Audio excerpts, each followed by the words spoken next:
Top 10 conspiracy movies of all time. Chinatown #1. The Conversation, a very underrated Francis Ford Coppola film from 1974, is number 10.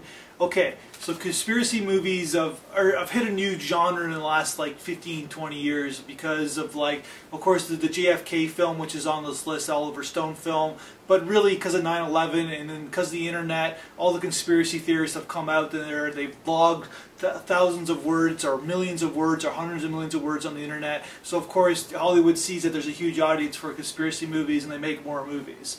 But really, there's not a newer film on this list because it's just easy. It's like the twist films. I'll get to there's another podcast for the twist films. Same kind of thing. We love twists. We love conspiracy.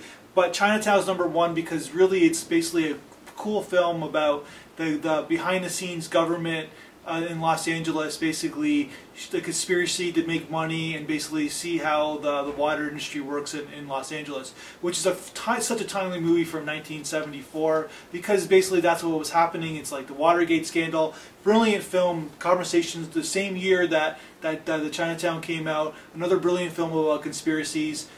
There's all kinds of movies mixed in between, but basically it's about setting the new genre about conspiracies without kind of being so over-the-top 24-ish about it where we're expecting it to happen. Conspiracy in these movies, all 10 of these movies, are kind of come as a shock to us, like we didn't see it coming, which makes it a great conspiracy. That's the list.